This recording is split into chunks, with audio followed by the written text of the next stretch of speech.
y va? Oui.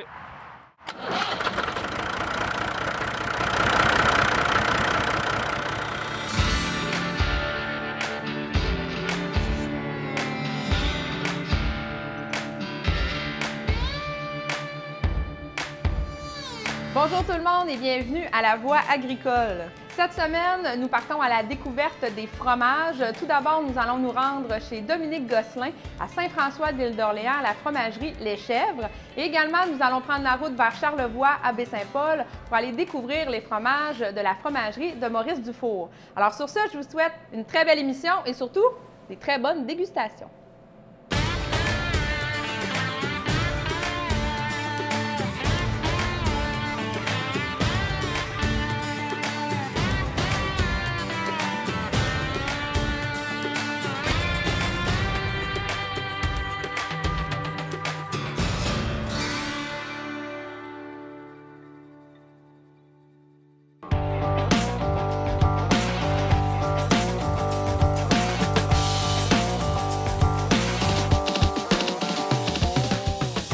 Ah, t'aimes ça, hein? Poignet en train de m'attacher les cheveux dans un filet. J'essaye de rentrer tous mes cheveux dedans. J'essaye.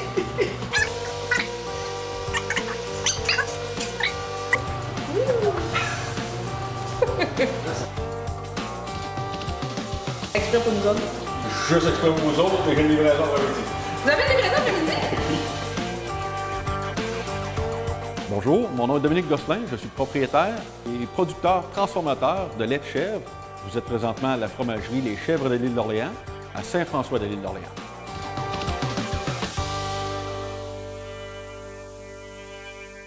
Monsieur Gosselin, parlez-nous tout d'abord l'historique de l'entreprise ici à l'Île d'Orléans. De quoi ça a l'air en résumé un peu l'historique? Bien, en résumé, c'est pas compliqué. Moi, j'étais camionneur. J'ai arrêté de faire du transport pour partir, pas ma fromagerie, mais mon élevage de chèvres laitières, avec un contrat chez Saputo à Saint-Raymond-de-Portneuf. J'ai commencé avec 85 chèvres laitières, 2 boucs et un contrat de 92 000 litres de lait à envoyer à chaque année chez Saputo à Saint-Raymond-de-Portneuf. Attends un peu, mange pas ça.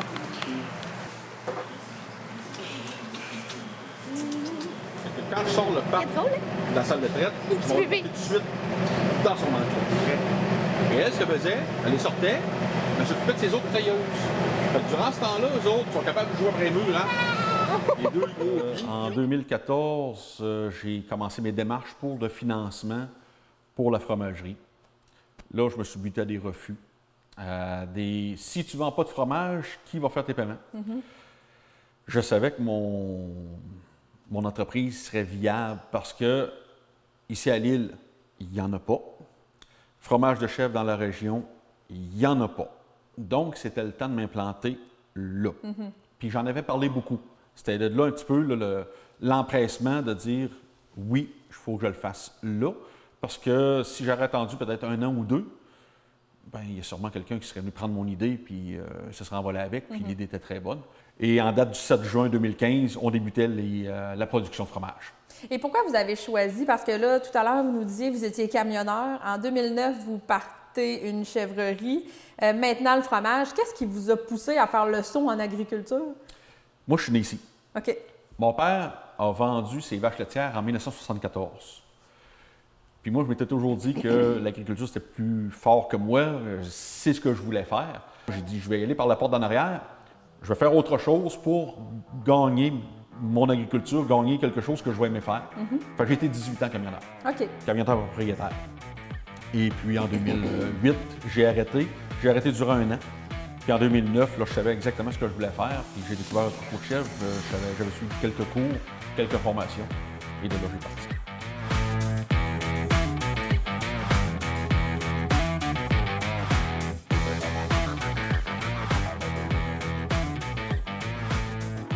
Là, présentement, ça, c'est un pasteurisateur. Lorsqu'on parle de lait pasteurisé, on emmène le lait de la ferme, on le met à l'intérieur de ça. C'est un principe d'un bain-marie. Les côtés, le fond, c'est chauffé à l'eau chaude. On emmène le lait à 63 degrés et la partie entre le partie supérieure au lait, parce qu'il y a un couvercle qui va par-dessus ça, et le dessous du couvert, on appelle ça un espace d'air. Et cet espace-là aussi est chauffé, mais à 3 degrés de plus que le lait, c'est-à-dire 66 degrés. Et on garde cela pendant 30 minutes. OK. La pasteurisation est en fait. On ramène notre lait à 36 degrés parce que c'est là qu'on le travaille. On met nos ferments à l'intérieur. Les ferments, c'est une poudre qui vient remplacer tout ce qu'on a enlevé, là, c'est des bactéries, des mauvaises bactéries. On vient les remplacer par des bactéries, on peut appeler ça chimiques, qu'on place à l'intérieur. On attend 60 minutes. C'est fixe, ça ne bouge plus. On procède au coupage. Et lorsqu'on a coupé, ce que ça donne, c'est ça. OK. Ça vient tout en petits grumeaux. Ouais, c'est comme un petit grumeau. Comme ça, ici. OK. Là, on demande au petit lait de sortir de là. Parce que si on laisserait le petit lait à l'intérieur, ça deviendrait acide en vieillissant. OK. Là, même si on fait du fromage frais, au bout d'une semaine, si on laisserait trop de petit lait à l'intérieur, le fromage ne goûterait pas bon. OK. Là, on brasse à peu près 5 minutes. On arrête ça. On le laisse reposer un petit peu.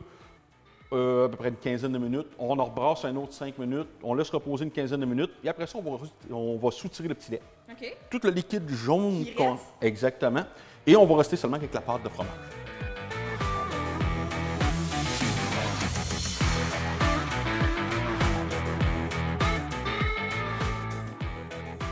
Qu'est-ce qui est difficile en agriculture? Vous avez démarré en plus une entreprise. Ça ne doit pas être évident non plus. Non, pas évident. Le plus difficile, si on parle au niveau de la production de lait de chèvre, je vous dirais que le plus difficile, dur à dire parce que j'aime ça, mais le départ, le financement, c'est vraiment pas évident. Un coup ça fait, bon, ça roule rondement. La période des mises bas, on perd un petit peu d'heures de sommeil, mais c'est 2 fois par année. Bon, mais après ça, le restant, je vous dirais qu'au niveau difficulté, là, c'est sûr qu'il faut que quelqu'un aime être 7 jours par semaine là. Il ne faut pas avoir peur de l'ouvrage. Non, pas du tout. Puis les gens pensent, oh, c'est la chèvletière, c'est pas dur. Bien, tailler les pieds de chacune de nos chèvres, faire la traite de chacune des chèvres, avoir les bébés de chacune de ces chèvres-là. Les gens pensent, oh, c'est seulement qu'une chèvre, mais c'est plus d'ouvrage, d'après moi, là, c'est plus d'ouvrage que la vache laitière. Okay. Parce qu'il y a plus de bêtes à s'occuper. Il y a de la manipulation un peu plus avec eux autres. Parce que la vache laitière, elle va avoir un bébé par année. Au niveau de la chèvre, bien, dans son année, elle en a une fois, bien, elle en a peu 1, 2, 3. C'est arrivé ici à 3 reprises, 4 bébés. Ça fait du monde en pouponnière. Là, il faut leur donner à boire. T'sais, on ne peut pas mettre le seau en avant de petits bébés chèvres puis dire, ben bois. Parce qu'eux autres, il faut vraiment faire comme les bébés. Nous, ici, c'est comme ça qu'on fonctionne. On les assoit sur nous autres les 2-3 premières journées. On les fait boire au biberon jusqu'à temps qu'ils soient assez grands puis qu'ils aient compris que, bon, c'est mon heure de boire puis j'ai faim, il faut que j'aille boire. On a un autre système, c'est manuel, par exemple, pareil. Mais c'est une chaudière avec 10 biberons. On installe ça dans le parc, les bébés boivent tout seuls. Est-ce que votre famille est impliquée dans l'entreprise ou c'est 2 choses complètement à part? Ah non, pas... ma femme n'est pas là, mes enfants ne sont pas là, je ne ferai pas ce que je fais là. OK.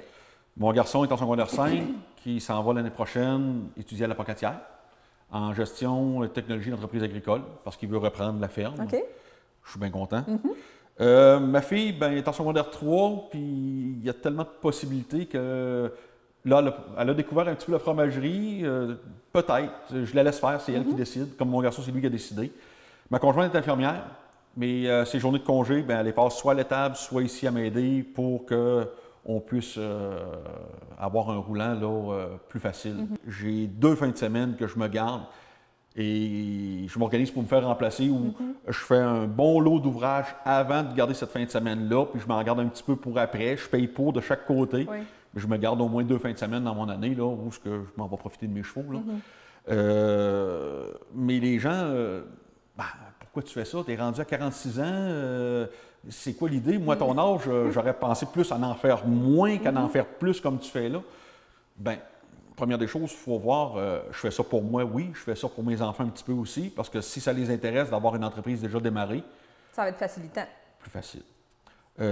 Si ça ne les intéresse pas, bien, d'aujourd'hui à venir jusqu'à temps que je prenne ma pension, bien, j'aurai bien vécu. Puis après ça, bien, on fera ce que les autres font, on vendra, puis on laissera aller. Mais ça me surprendrait parce que je vais me faire parler. Là, les enfants aiment trop ça. Là.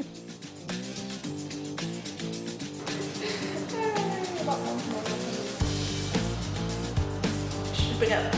Chin-chin. Vas-y.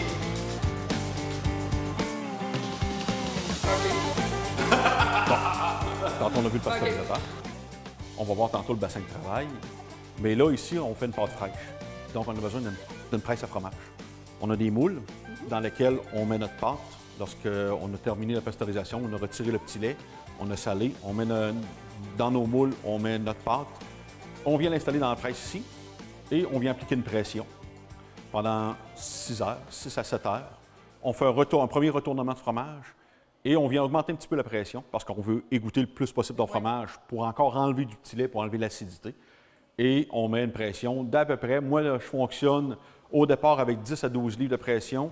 Puis lorsque le retournement est fait, j'augmente ça à 20 livres de pression pour encore un autre 6 heures, ce qui fait à peu près 12 heures de pressage total. Et après ça, c'est démoulé, emballé et expédié.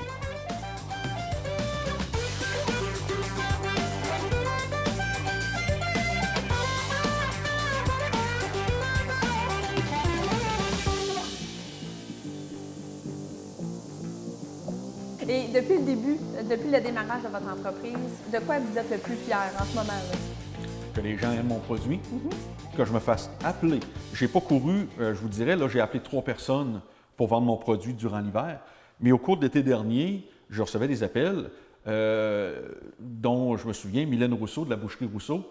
Elle dit, Dominique, elle dit, t'es même pas venu me voir vendre ton fromage, tout le monde m'en demande, la crotte de bouc, la crotte de bouc, la crotte de bouc, il n'y en a pas, où est-ce qu'on peut se trouver ça?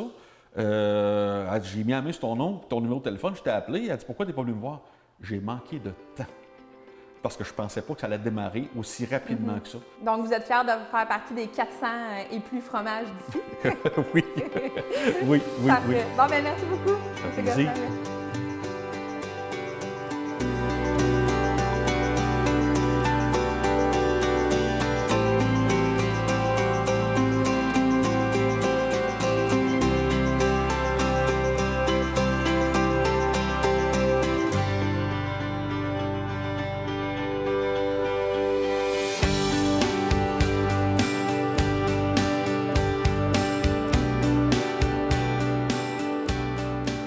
Je suis André-Marie Gagnon, de la ferme Gagnon, de Château-Richer. À tous les ans, on a un peu de tout, des navets, des choux, des zucchinis, des citrouilles, des pommes, des patates, des confitures. Vous avez aussi les produits transformés? Les produits transformés, c'est ça, des confitures, pas mal tout, les fruits et légumes. Les pommes, on a tout l'hiver, on a jusqu'au mois de mars. On a des entrepôts pour les garder réfrigérés. Pour les garder. Les pommes de terre, pareil, c'est des entrepôts, c'est pas pour ça, pour garder le plus froid possible. Et là, vous, en tant que producteur, pourquoi vous avez décidé d'avoir un pied à terre au marché du Vieux-Port? Bien, c'est la continuité de mon père. Mon père a commencé en 1930. Il est décédé, mais en tout cas, c'est nous autres qui ont la relève. Il y a un de mes garçons qui suit les traces pour continuer la relève encore une autre fois. C'est pour ça que c'est de père en fils. Et un autre fils qui va suivre. Et là, vous, la réception des consommateurs, elle doit être bonne. Si vous êtes ici depuis toutes ces années-là, c'est parce que... Oui, il y a beaucoup de clients que mon père avait qui viennent voir, puis ils me demandent voir si mon père est encore là, s'il n'est plus là pour l'instant. Mais en tout cas, c'est nous autres qui avons pris la relève, puis on est là pour les servir encore, continuer à servir la clientèle qu'on a déjà existante. Et là, est-ce que ça a changé depuis les années, les produits, par rapport aux produits que vous avez? Vous avez été toujours aussi diversifié que ça? Pas autant que ça, là, mais toutes les années, là, on essaie d'améliorer, de demander des nouveautés, comme on a des citrouilles, des potirons galeux qui appellent, là. Une genre de citrouille avec des gales, là. Et le monde s'informe beaucoup. Beaucoup de monde demandait c'était quoi ça. C'est très bon, c'est une citrouille. Ça fait partie des potirons, de la famille des potirons. C'est un potiron galeux. Il est très bon, il est plus sucré un peu, mais le monde, ceux qui l'ont nommé, une femme qui a passé un matin encore, puis elle a dit qu'il était très, très bon, qu'elle a bien aimé ça. Et c'est quoi votre plus gros vendeur dans votre kiosque, là, habituellement? Là? Le plus gros vendeur, c'est dans les confitures. Dans les confitures, sont très, très aimés. Les herbes salées, des herbes salées faites à la main, faites maison. Ça, c'est un gros vendeur. Les confitures de fraises, framboises, ça, pareil, c'est des gros vendeurs. À toutes les semaines, il faut faire des confitures tout le temps. Et là, les gens sont chanceux. Quand vous êtes au kiosque, vous êtes le producteur, c'est vous qui nous amenez ces produits-là. Oui, c'est ça. C'est quoi, justement, les questions que les consommateurs vous posent? Ils doivent être un peu ils veulent avoir des recettes en partie, savoir comment apprêter ça un peu. On peut toujours les renseigner un peu, mais pas sur tout. Il y a bien des affaires qu'on ne peut pas qu'on n'a pas essayé de faire des recettes avec. Là, mais il y en a bien qui nous disent des recettes, quoi faire avec ça. Fait que, on peut en informer d'autres en même temps.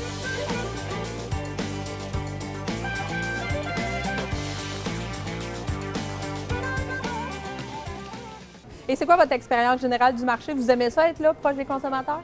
Bien, on aime toujours ça, hein, on voit du monde. C'est d'ouvrage de plus, par exemple. Oui, c'est beaucoup d'ouvrage. Mais là, la semaine, c'est pas moi qui est là, c'est des employés qui sont là la semaine. Mais la fin de semaine, on essaie de venir pour voir plus de monde, puis être avec les gens, les informer mieux pour le meilleur.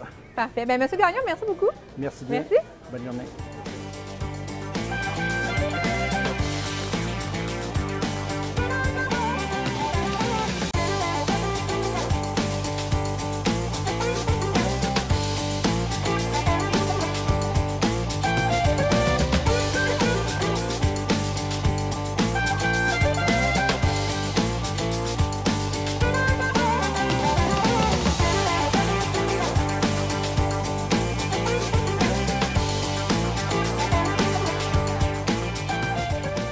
Je m'appelle Maurice Dufour de Baie-Saint-Paul. On est ici à la fromagerie, la maison d'affinage Maurice Dufour, qui existe depuis 1994.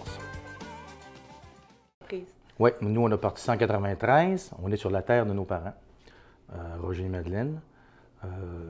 On a fait ça un petit peu contre vents et marées. Dans le contexte du temps, c'était pas évident.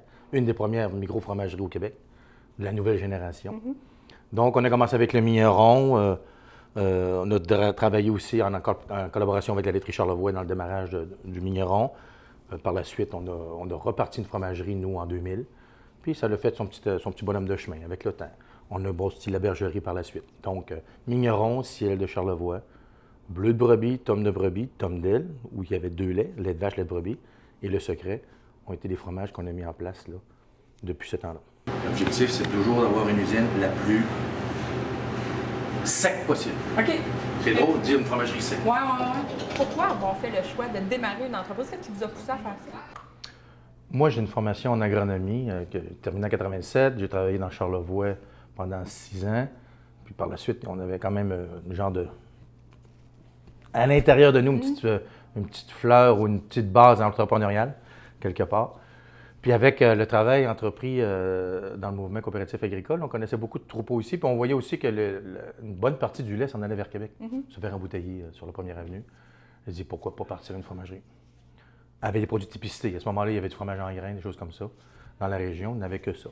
Donc, on s'est dit, bon, ben, on va essayer de prendre un autre chemin, une nouvelle voie pour cette matière première-là, qui était quand même de qualité. C'est la raison pourquoi on est parti cet atelier-là. Est-ce que c'est difficile de démarrer une entreprise dans une région comme Charlevoix? Ben, nous, il faut se mettre dans le contexte d'il y a 23 ans. Il fallait être un peu baveux, il fallait être un peu... avoir du guts. Avoir un peu de guts, oui. Il fallait avoir un peu de guts. Un peu fou. Un peu fou quelque part. Passionné. Je pense qu'il fallait être passionné aussi. Puis comme on connaît aujourd'hui, il y a une 40-45 fromageries nouvelles qui sont parties depuis ce temps-là. On était des pionniers un peu dans ce temps-là. Puis il y a eu un effet monstre au niveau médiatique qui nous a emportés vers une vague qui a quand même aidé beaucoup d'entreprises. Puis de quoi vous êtes plus fiers depuis le début là, de votre entreprise? Y a-t-il un moment ou quelque chose qui vous a rendu particulièrement fier? Bien, c'est du quotidien. Tu sais, on est quand même une petite équipe ici. On est une quinzaine de familles qui gravitent autour de l'atelier ici. Puis ça tient dans le temps, puis ça va quand même assez bien. On a toujours réussi à trouver de la clientèle pour nos produits. On fait notre place au soleil graduellement au Canada. Peut-être on va regarder encore le marché américain. Il y a des petites choses qui peuvent se faire en Asie aussi, donc on regarde des petites choses. Mais la fierté, c'est d'essayer dans un petit fond de la vallée de Baie-Saint-Paul, garder une quinzaine d'emplois assez stables. Les gens sont contents de travailler ici, je pense, puis sont capables de faire grandir leur petite famille avec ça. C'est quoi le secret en tant qu'entrepreneur pour réussir dans une région comme ça? Bien, il faut être passionné. Je pense que la formation fait partie aussi de mon ADN à moi. C'est prioritaire, la formation dans ces choses-là, en agronomie, tout ça. Avoir confiance, d'être entouré des bonnes personnes, poser les bonnes questions, voir à faire sa place aussi. Et puis, graduellement, toujours desservir sa clientèle le mieux possible. Je pense que c'est le nerf de la guerre aujourd'hui. Maintenant, mon fils travaille avec nous pour justement faire du développement de la clientèle.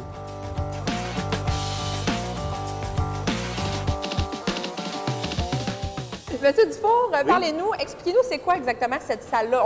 On en a plusieurs, évidemment, dans la bâtisse, mais à quoi ça sert, cette salle-là? On appelle ça une salle d'affinage ou un halloir.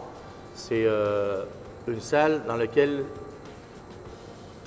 après fabrication, les fromages passent par le saumurage et ensuite tombent en mode affinage. Okay. Quand on dit affinage, c'est qu'avec le temps, on lave les croûtes pour déterminer les bactéries par la surface. On travaille sur la surface du fromage et la bactérie, ici on parle du ferment du rouge, les bactéries qu'on va déposer, on en met directement en fabrication, mais on en rajoute aussi en frottant les fromages. À la main, là, vous faites tout non, ça à la il y a main? une petite frotteuse ici. Maintenant, on a une petite frotteuse automatique, on va montrer tout à l'heure. OK. Puis ces frottages-là servent justement à protéger la croûte. Si on ne protège pas la croûte, il y a d'autres choses qui vont aimer venir sur le fromage. OK. En contrôle d'acidité des pâtes, quand on prépare, on stabilise le pH de la pâte, on protège la pâte, on voit que les fromages sont blancs, ils vont prendre cette coloration-là pour empêcher d'autres, surtout des moisissures, de venir s'implanter sur la croûte, ce qui est dommageable dans notre cas. Okay. Et ces ferments d'affinage-là aussi, ils viennent aussi influencer beaucoup le goût du fromage. Quand on a commencé, mon fils avait 4 ans. Ma fille est née en même temps qu'on coulait les planchers de béton aussi la première fois. Ils ont toujours été impliqués un petit peu là, à l'intérieur. Ils sont nés là-dedans. Oui, ils sont nés un peu dans ça. C'est pas toujours évident, là. On se le concède. C'est la même chose pour la conjointe. C'est pas toujours des situations évidentes. Étant moi-même un peu olé. Donc, avec le temps, ça se fait. Les pions se placent, puis ça prend position. Maurice, c'est votre secret? Oui. C'est quoi ce secret-là? Fromage de brebis, inventé en 2007-2008. 100% lait de brebis, qui prend à peu près 25 jours à faire. OK. Ça se passe en arrière de la cravate. Faut que tu le goûtes pour voir si...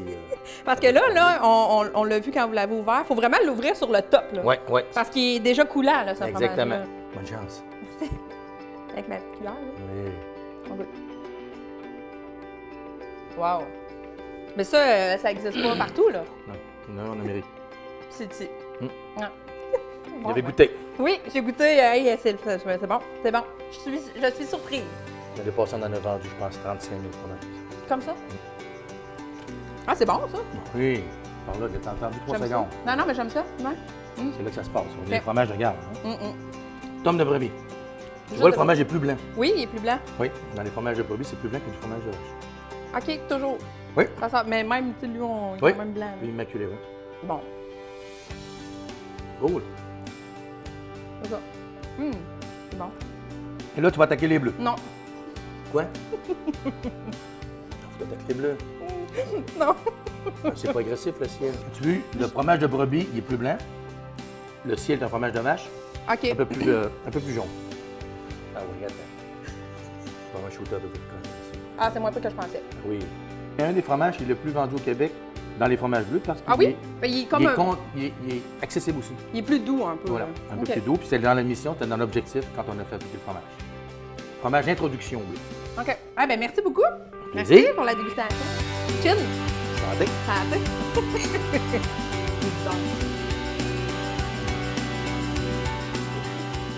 C'est quoi les étapes là, générales là, d'un fromage? Simple. On prend du lait.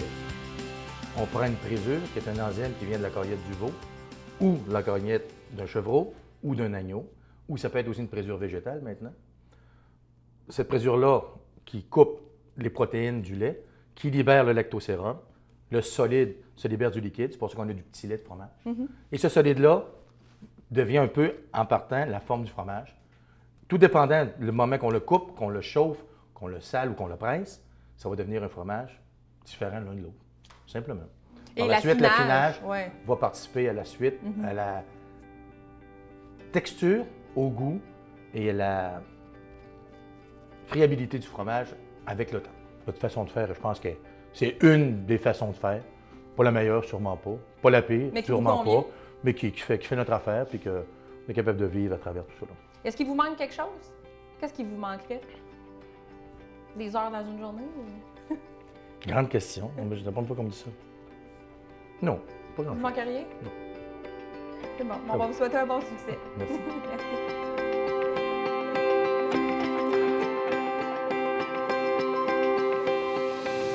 Alors, Catherine, cette semaine, on se retrouve pour la chronique historique. On veut parler de la production de fromage. C'est un thème que tu connais très bien, un petit dada pour toi. Donc, j'imagine que ça n'a pas été compliqué de trouver des informations historiques à ce sujet-là.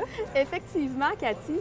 Le fromage, il faut savoir que c'est une idée, une production qui est très ancienne. Les premières traces de fabrication de fromage, on les retrouve au néolithique, pratiquement avec l'apparition de l'agriculture. Hein? Donc, c'est très, très vieux. Ici, j'ai une image, là. Écoute, c'est un moule à fromage qui a 5000 ans. Wow! Hein? Puis pourtant, on reconnaît quand même la forme et la fonction de l'objet.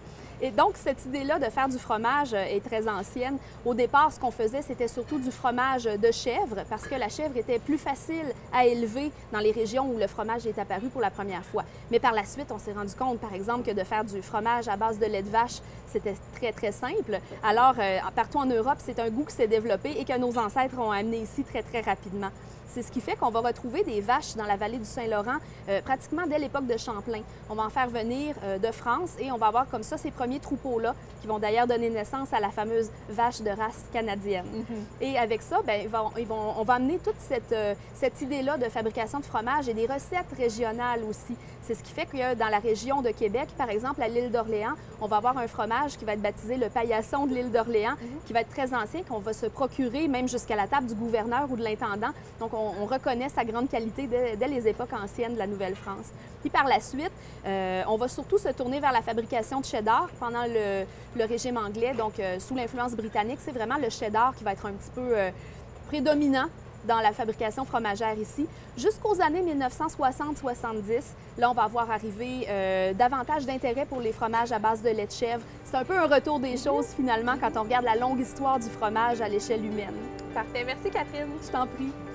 Merci d'avoir été des nôtres pour cette émission de La Voix agricole. Merci également à nos deux invités de cette semaine qui nous ont fait visiter leur entreprise et évidemment qui nous ont fait goûter d'excellents produits. Et je vous encourage d'ailleurs à déguster ces produits-là de chez nous, les fromages d'ici. Et moi, tant qu'à moi, bien, écoutez, je suis toujours en train de déguster. Donc, je finis ça avec un vin et fromage parce que c'est tellement bon. On ne va pas installer du mignon, un petit verre de vino. On me laisse avec des images la semaine prochaine. Je suis occupée.